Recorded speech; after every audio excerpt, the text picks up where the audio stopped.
Bonjour à tous et bienvenue pour ce 6e module de la série Émile Cioran, Pessimisme, nihilisme et la tentation du néant.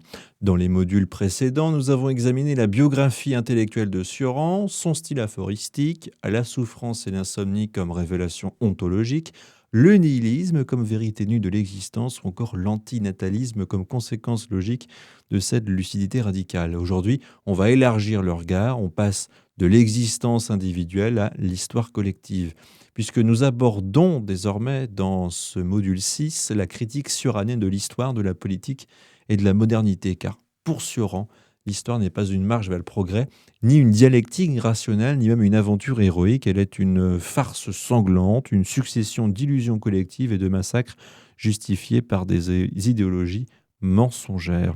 Donc on va analyser en détail sa critique des utopies, du progrès, du totalitarisme ainsi que de la démocratie. Et puis nous définirons chaque concept, on va expliquer ses positions, parfois ambiguës certes, mais on va quand même montrer comment cette critique découle directement de son nihilisme métaphysique. On va commencer par dire que pour Cioran, l'histoire n'a ni sens, ni direction, ni finalité. Elle n'est pas le lieu du progrès, comme le pensaient Hegel ou Marx, elle n'est pas non plus une aventure spirituelle. Pour lui, c'est une farce tragique, une répétition grotesque de violence et d'illusions.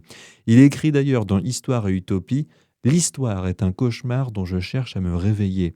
C'est une phrase d'ailleurs qu'il emprunte à Joyce tout en la radicalisant, puisqu'il exprime au travers de cette phrase sa conviction profonde.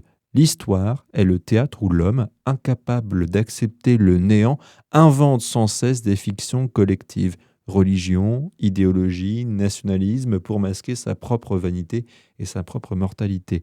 Et donc Cioran voit dans l'histoire une confirmation permanente, encore une fois, de l'absurdité humaine.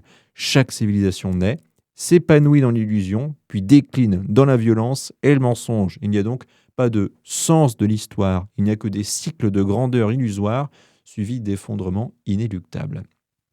Et donc, Cioran est l'un des plus féroces critiques des utopies modernes. Pour lui, toute utopie, comme le communisme, le libéralisme progressiste, le nationalisme messianique, la technocratie, est une religion séculière. Elle remplace le paradis après la mort par un paradis sur terre, selon lui, et justifie ainsi tous les crimes présents au nom, soi-disant, d'un avenir radieux. Il démonte particulièrement le communisme en disant que c'est une eschatologie athée qui a produit des millions de morts au nom du sens de l'histoire. Il critique également le progressisme libéral en parlant de ça comme une illusion que la technique, la démocratie et la consommation résoudront la condition humaine. Et puis, même chose en ce qui concerne le nationalisme, où il va comparer ça à une idolâtrie collective qui transforme le peuple en divinité provisoire. Cioran écrit d'ailleurs « Toute idéologie est une entreprise de consolation collective ». Et donc pour lui, l'utopie est dangereuse parce qu'elle transforme le désespoir individuel en fanatisme collectif. Elle permet à l'homme de fuir sa propre finitude en sacrifiant des millions d'êtres au nom d'un avenir imaginaire. Et Cioran analyse d'ailleurs très bien les différents totalitarismes, non comme une aberration, mais plutôt comme la conséquence logique des idéologies modernes. Le totalitarisme réussit parce qu'il offre à l'homme moderne ce dont il a le plus besoin. Un sens absolu, une appartenance totale, une justification de sa souffrance. Et donc il remplace Dieu par l'État, l'histoire ou les ethnies. Et donc cependant, Cioran ne se contente pas de condamner les totalitarismes du XXe siècle. Il voit dans la démocratie moderne, là aussi, une forme plus insidieuse de décadence. Elle nivelle les esprits, favorise le conformisme, masque le vide sous le bavardage des droits de l'homme. Et donc pour lui, la modernité est une civilisation qui a perdu toute grandeur tragique pour se réfugier dans le confort et l'illusion du progrès perpétuel.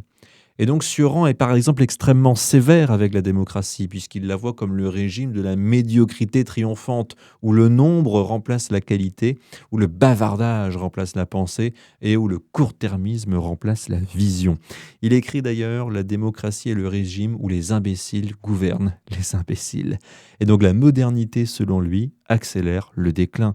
Elle dissout les traditions, les hiérarchies naturelles, les valeurs aristocratiques pour les remplacer par l'égalitarisme, la consommation et le divertissement. Et donc l'Occident, autrefois capable de tragédie, est devenu incapable de grandeur. Il meurt non pas dans un cataclysme, mais dans un long affaissement confortable. Et donc Sioran a une relation complexe avec la politique, puisque dans sa jeunesse roumaine, il a flirté avec l'extrême droite et le nationalisme.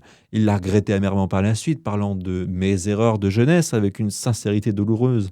À Paris, par exemple, il adopte une position de spectateur ironique et détaché, puisqu'il refuse finalement tout engagement politique, tout programme, toute solution, et il observe le spectacle du monde avec une lucidité amère, sans jamais proposer de remède. Et donc, cette ambiguïté est constitutive de sa pensée. Il critique tout, mais ne construit rien. Il démonte toutes les illusions, mais ne croit pas à la possibilité d'une société meilleure.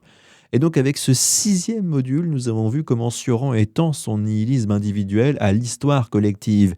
L'histoire, la politique et la modernité ne sont pour lui que des variations sur le même thème, la fuite désespérée de l'homme devant le néant. Et donc, dans le prochain module, on va aborder la religion, le mysticisme et l'athéisme radical de Sioran. On va donc analyser son ambivalence envers le christianisme, son attirance pour la mystique et son refus définitif de toute transcendance consolatrice. Encore une fois, si vous avez aimé cette vidéo, si elle vous a intéressé, likez, commentez et abonnez-vous pour suivre toute la série jusqu'au bout. Restez lucide, restez rigoureux. À très bientôt pour le module 7.